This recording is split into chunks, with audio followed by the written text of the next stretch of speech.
Hello and welcome to my channel. Today I'm here with something interesting topic again. Lastly, I was discussing with you what is analytical chemistry.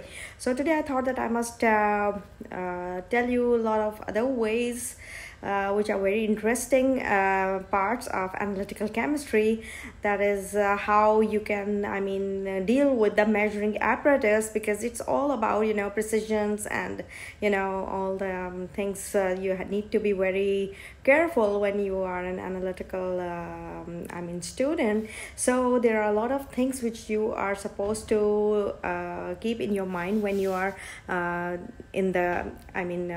you're going through analytical chemistry subject. So I thought that I must tell you a few things which would be very much helpful for all the students, starting from the beginners level, that is from graduate level, to the PhD level. They would be benefited from, hopefully would be benefited from this video, because I have found that many of my students, when I ask them about different glasswares, what the names of the glasswares that are used in analytical chemistry, in organic chemistry, they are unable to explain, and they are unable to of course they can tell me the basic difference between a beaker and a conical flask, but some of you are even unable to explain what is the main difference between why these glasswares have different shapes, right? They are all made up of glass, but why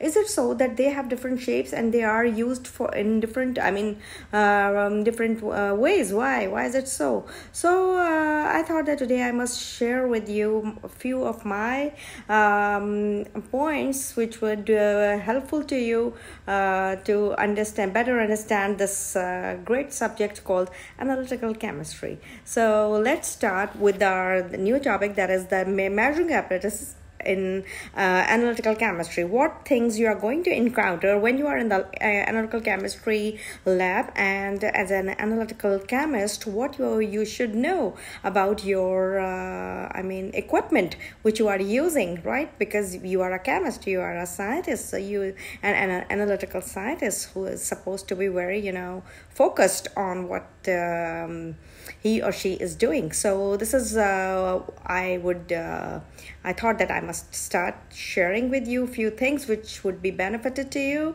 and you will definitely, maybe it will work out for you the same way as it worked out for me, hopefully. So let's start.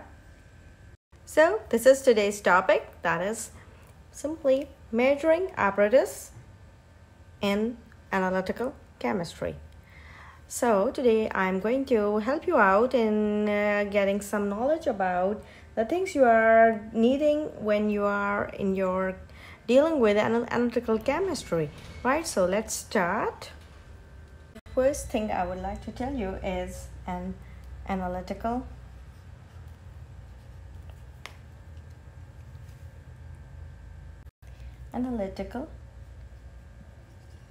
balance. And what could be the shape of an analytical balance? I'll just tell you what it looks like.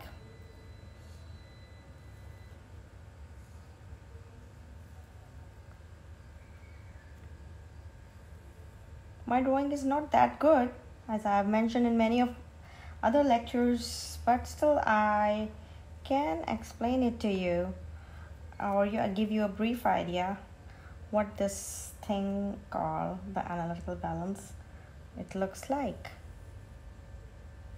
It's something like that, right?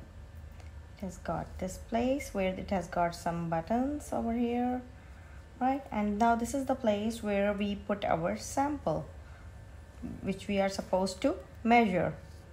Sample for weighing, not measuring, for weighing, yes. So this is your analytical balance. So this would be needed to weigh samples, and it is designed or programmed to weigh a sample up to 3 or 4 decimal points, up to you can say up to 3 to 4 decimal places. It is designed in such a way.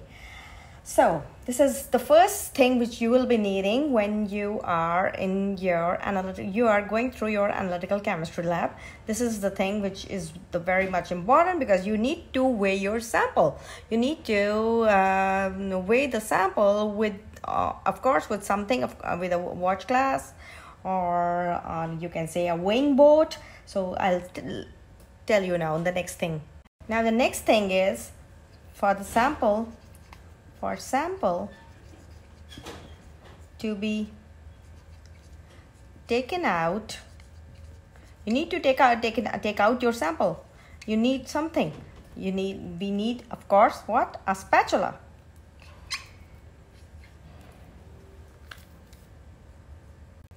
A spatula. What does a spatula looks like? I think everyone knows, but still I can draw it for you people.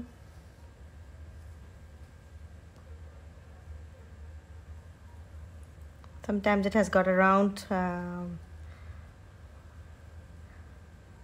then it has a little wider spoon-like thing, which is for picking up the sample, sample. So this is a spatula. And these are metallic spatulas, right? So we use a spatula for sample to be taken out. And the sample of course can be placed on a watch glass. The third thing you will be needing is a watch glass. It's a small glass, right? And you'll be needing it for placing your sample. A watch glass or a weighing board. You can call it a weighing board. That has something else. It has some different shape. Weighing board. It is something like that.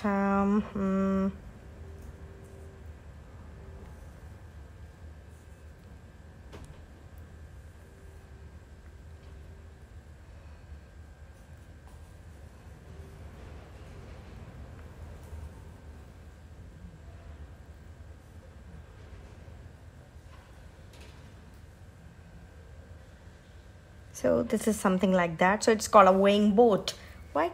So this is a weighing board or a watch glass on which you will be able to weigh your sample. You need to weigh your sample. So these are the things in which you can place it, and you can put it inside this weighing balance, and you can adjust it with its knobs and the buttons. And I will tell you in my next video how to measure or how to use the weighing balance. But right now you should know what it is all about. Now for measuring liquids, we use pipettes.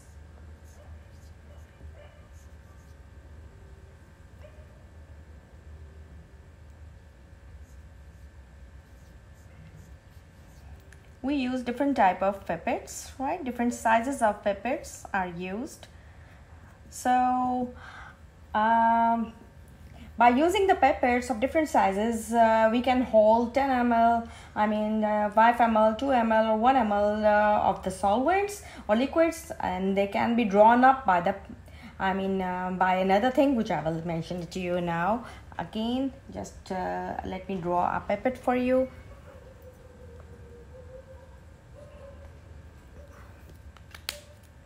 So these are different type of pipettes, starting from, of course, 25 ml.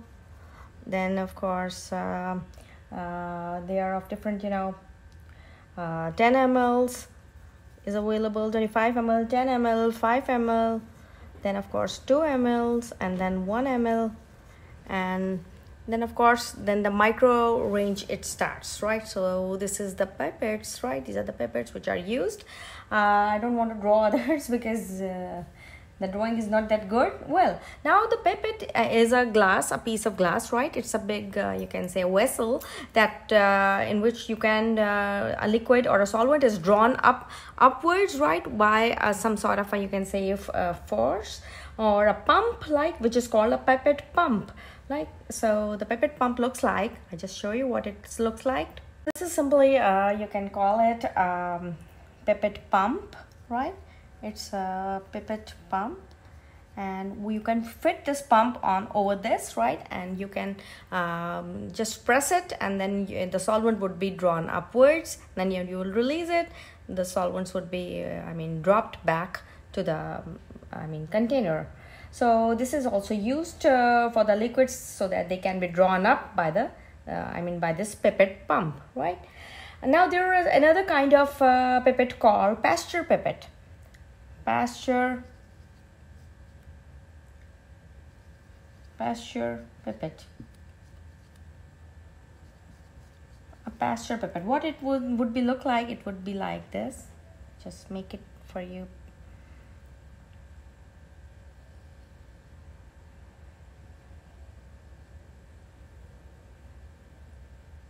This is some sort of a pasture pipette. It has got this shape, right? So this is a pasture pipette, and what it is used for, these are solvents can be added dropwise by using this type of a pipette. A dropwise manner, solvents would be transferred from one container to another by simply pressing the this pasture pipette, and it will suck up the solvent, and it could be transferred from one vessel to another vessel easily. This could be transferred. So this is basically for solvents that can be added dropwise, and of course in the dropwise manner. Yes.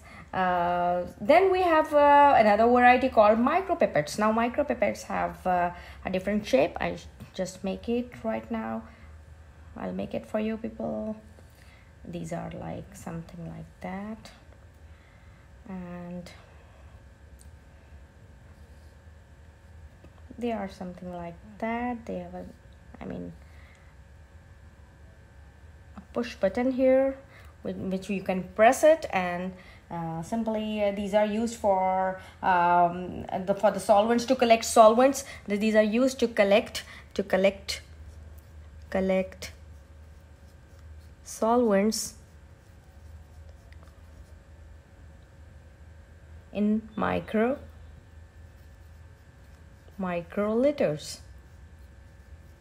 In microliters. Okay, this type of pipette, which is we call it a micropipette, right? What it's called? It's called a micropipette.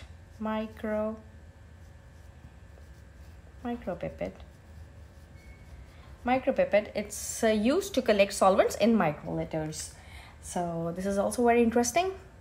They're all very incredible things which you might have seen in your labs so many times, but maybe you are not getting it in this COVID period. So it's again a reminder, a revision for all of my students. Now we have a graduated cylinder, graduated, graduated cylinder, or a measuring cylinder, right? What its shape, why we need it for measuring up to solvents starting from 5 ml to 100 ml and so on. So what the shape of the graduated cylinder is, you know the shape, but you will be happy when I will draw it again, because I don't have all these stuff here and during the COVID period. I will try to get it and I will show you, right? So this would be like that: 1 ml, 2 ml, 3, 4, 5, and so on. So this is a graduated cylinder, and it can hold the solvents. It can measure the solvents up to starting from 5, even from 1 ml. They are of different sizes. They are of all the different sizes, starting from 1 ml to so on, which I've just mentioned. So this is a very important glassware that is used in an analytical lab. Next step after these things is how you will put the sample and where. How to put sample and where. How to put the sample and where, right? So of course, what is the best choice for that? A beaker that has got a spout over here, right? And it can hold The beakers are also of many sizes, starting from, this is 50 ml, then of course from 200 ml, right? So they have different sizes. The beakers have different sizes also. So and this is this glassware is the best choice for dissolution purpose. You can dissolve anything you want to dissolve in the beaker. Easily you can dissolve. So this is the best choice. The beaker is the best choice, right? Now the next thing which you can see in an analytical organic lab is a conical flask. What a conical flask looks like. Conical flask is like this.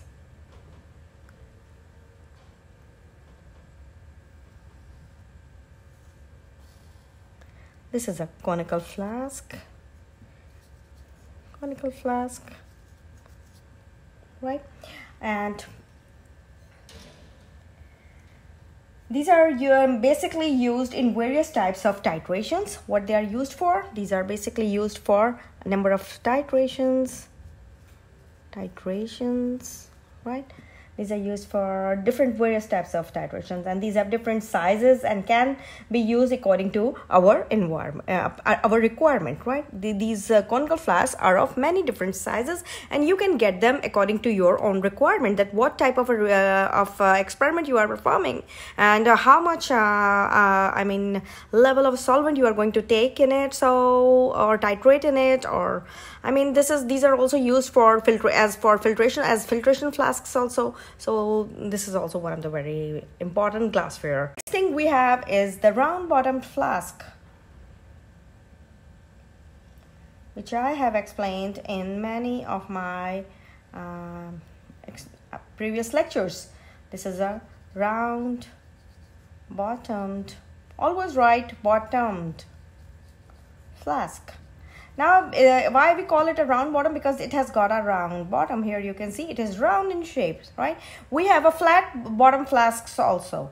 And why we have the flat bottom flasks? They are used because sometimes these are best for heating over the hot plates, whereas these are best for heating on the reactions can commence in the heating mantles, because heating mantle has got it's concave inside, it has got a pocket, so that this thing can fit inside that pocket easily, and the heat can be equally provided to it from all the sides, whereas this thing is best for the hot plates because only the base is touching the plane plate, the plane of the plate. So this is best for that. So these are two types of the bottom, round bottom and flat bottom flasks. It is called a flat bottomed flask, right? So mostly these are used for distilling different solvents also, and for refluxing process. Basically, these are used for, refluxing your compounds, refluxing processes, and of course for distillations of different solvents. These type of flasks, the round bottom and the flat bottom flasks I'm talking about. Okay. Then we have a volumetric flask, and these are of different sizes and are used for dilution of the samples. Now, what are volumetric flasks? In my previous lecture, I've also explained you what is a volumetric flask. It has a long, you can say, neck and has got a round bottom. So this is actually, it has to, why it is so long? Just because you need to make up the volume. First you make a solution. It's actually for the dilutions. It is for dilution. These type of flasks, which we call them volumetric flasks.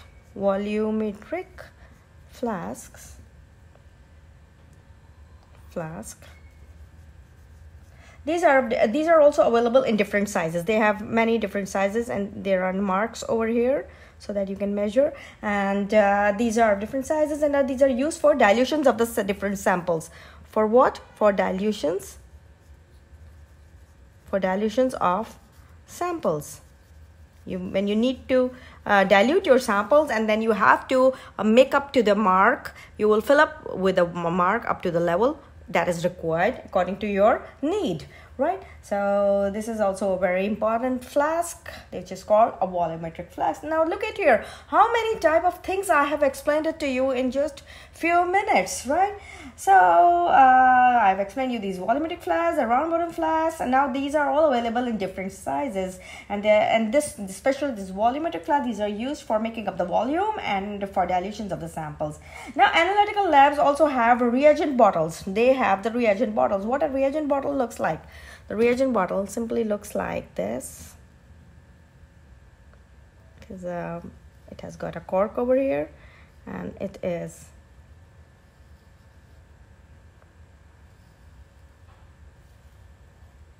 like that.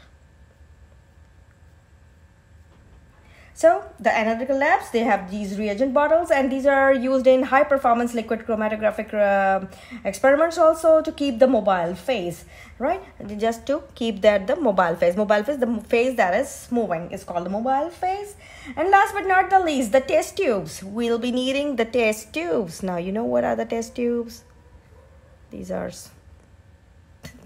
such type of tubes that are used, right? So these are the test tubes, which everyone knows. All the chemists, they knows what are test tubes.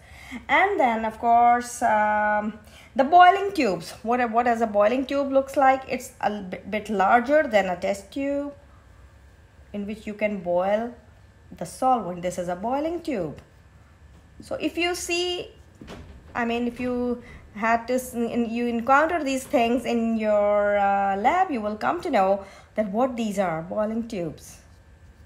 Because these can be asked in your MCQs also nowadays, because you will have to appear for your MCQs exams most probably because of the COVID. So these things can be asked by your teacher, and I think this would be helpful. This video would be helpful for all the students who are not that much good about the glasswares, who forget the glasswares. What is the main difference? Anyone can ask you what is the difference between a test tube and a boiling tube.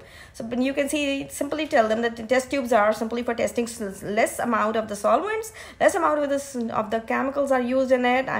Because of the small space, whereas the boiling tubes, you can boil a little bit more of the solvent easily and boil it for a longer time, right? So boiling tubes are also a very important part of an analytical lab, Now in a graduated cylinder, we can see the level of the measured solvent. Now I will show you how you can see it. Let me clear this. If this is a graduated cylinder, I'll make it a little bit broader so that it would be more easy to explain it to you. So these are the marks that are on the graduated cylinder, and if this is the level of your solvent that is inside it, right? If this is the volume solvent inside it, 1, 2, 3, 4, and this is 5. So this is almost how much? This is as I was just telling you, this is a graduated cylinder or a measuring cylinder, and these are the measurements. And you can simply, if this is a solvent in it, you can simply measure the volume of your solvent, that it is almost about 5 ml, right? 5 ml or 5 cubic centimeter. It's one and the same thing, right? So this was something about the graduated cylinder. Now for filtration, different techniques are available for filtrations. Filtrations also in the analytical lab, different types techniques are available, and the simpler ones are the filter papers, right? The filter papers. You have seen different sizes of filter paper. Some are very small, some are a bit larger in size, much right? So and what are their uses? These are used for separating solids from the solvents. These are used for separating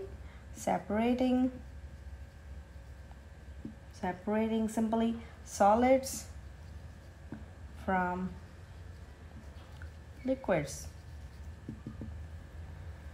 Okay, now if you simply flute the same filter paper by folding it into different folds, if you just take the filter paper and flute it by just folding it into different folds, what will happen? That would be used for the gravity filtration. gravity filtration, the fluted filter paper, fluted filter paper. So what it would look like? It would look like something like that.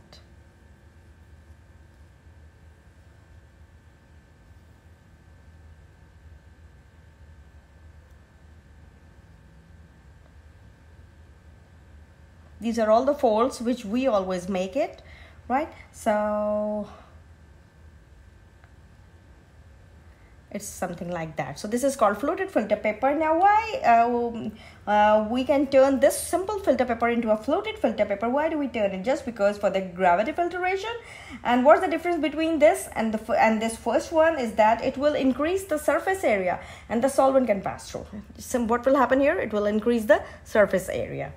So now next thing, what is the next interesting thing I'm telling you is the stemless funnel. Stemless funnel.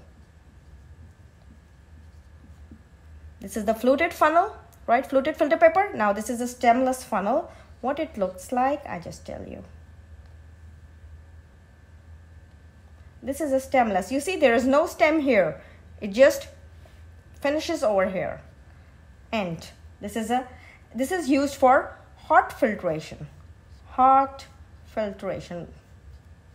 Now what is hot filtration? I will explain you.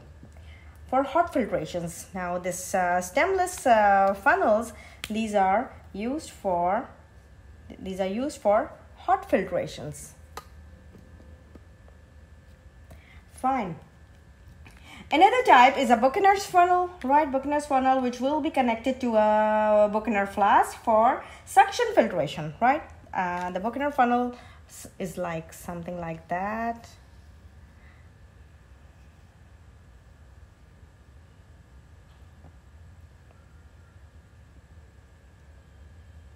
So it has got, centered holes in it, right? It has got centered small holes in it, so that the solid material cannot pass through it. The larger particles will not be able to pass through it, but the particles that have the diameter, smaller diameter, can pass through it easily. So this is a Buccaneer funnel, and it is basically used for suction filtration. It's not an ordinary filtration, and for that you need to have, of course, a Buccaneer flask. What a Buccaneer's flask looks like? It is something like that.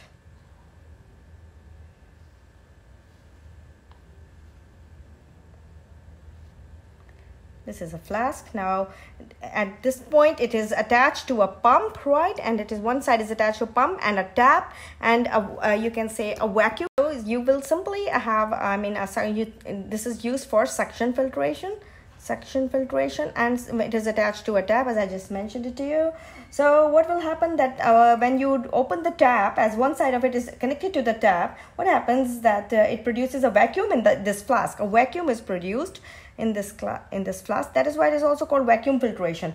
Vacuum is created in this flask, right? And it draw down forcibly down all the solvent, leaving behind the pure separate shiny crystals over this Buccaneer funnel, which will be fitted over this flask, right? So this Buccaneer funnel would be fitted over this filtration flask, and then when you will open the tap, vacuum will be created and in this flask, and it will suck down with the force, with the power. It will suck down all the solvent down, and what will happen? You will be left with beautiful, shiny, separate, pure crystals over this. In very few seconds. The ordinary filtration, it takes a lot of time, whereas the fluted filtration or the ordinary ones, they take a lot of time, or the hot filtration, it takes a lot of time, whereas this one, it just happens in seconds, and you will be left with beautiful dry pure crystals over the top over here. So it spares your time. So Then we have a delivery funnel. It simply prevents solvents to spatter or splash. Now, what is a delivery funnel? I will make it, over here, okay. This is like that.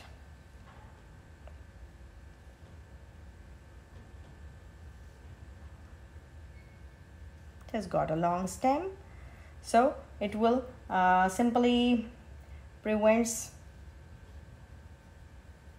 splashing or spattering. The solvent wouldn't spatter or splash, right? So this will happen here. This is something interesting, so I thought I must share. Now, another analytical tools include a Buret. B-U-R-E-T-T-E. What it looks like? A Buret is something like that. A long vessel that is something like that. Now, when you'll see the shape, you will come to know that what I am talking about. Well, I think everyone knows what is a Buret. It has got this knob, and from here you can simply close it and open it, right? So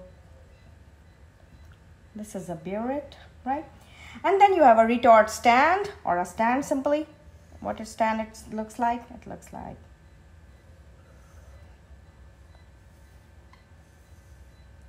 this is a retort stand, and it has got the clamps over here. And it is used for holding the assembly setups like refluxing, distillation, and holding any flasks like for during filtration. It can hold this retort stand. It's called retort stand, or a stand, simply stand with the clamps we call it. Then you have a hot plate, which is very important. What a hot plate looks like, it's like that. So very important equipment. It's called a hot plate. It has got knobs here in which you can control the temperature, and it is for heating during different chemical reactions or proceeding with different chemical reactions. It has a magnet, so that a magnetic stirring is preferred when you place a magnetic stirring bar into the flask or a beaker that is kept over it for heating. It will simply rotate it due to the magnetic bar. And what is a magnetic bar? Magnetic bar is like that. This is simply a magnetic bar. When you put it on the flask, inside the flask, it will start rotating, and because there is a rotator under this hot plate. So it is preferred when you place a magnetic stir bar into the flask or the beaker. Then you have a pestle and a mortar for crushing solids. This is a pestle and simply a pestle and mortar, and it is used for crushing solids, right, into small pieces, into very small pieces. Then you have Hplc wires that are used for high performance liquid chromatography. During that, these are something like that.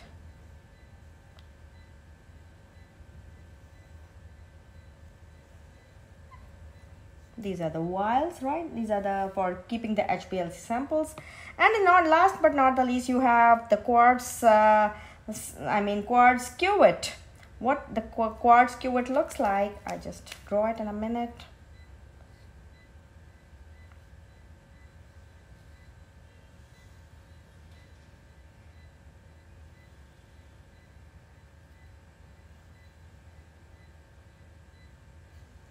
This is a quartz cuvette. It is used to analyze or for keeping UV samples, ultraviolet samples, right? This is used, you just simply put your solvent. The quartz cuvettes are of two types. In one you will put your sample, and the other one you will put the reference. And you will place it inside the UV visible spectrophotometer, and you will record the, you can use the, record the readings, you can analyze your UV samples. And then of course a very important thing is a wash bottle, which is like that, which you'll be needing again and again. This is a wash bottle in an analytical lab. It's like that. This is a wash bottle. Wash bottle. And why? For keeping, of course, the deionized water. Deionized water. So this was something, I mean, very interesting, and I have explained so many things today to you people about your analytical chemistry equipment to be used in your analytical chemistry lab, what things you will be needing, and what type of measurements these are all the things used for measuring different solvents or different, I mean, solids, and for, I mean, different type of analysis. These all things are included in that analytical chemistry lab and or in analytical chemistry as a subject. I mean, you will be asked what is a measuring apparatus that are used in analytical chemistry. So you have now whole bunch of this knowledge available to you. I hope you like this video, and it will work out for you in the same way as it worked out for other students, and I hope you will get benefited and you will learn from it, and you will I mean, you now remember each and everything when you have gone through all these things. That is, what is a stand, what is a buret, what is a hot plate, what is pestle mortar, what it is used for, and the uses along what they are used for. The main thing is that you should know what they are used for. You know the shapes of these things, but majority of you doesn't know that what they are used for. So I have explained you everything in detail today, and I hope that you will learn it properly, all the students, starting from part 1 to part 4. Even my MPhils and PhDs, they also should go through this video so that it's useful for all the students who are in chemistry. Thank you very much.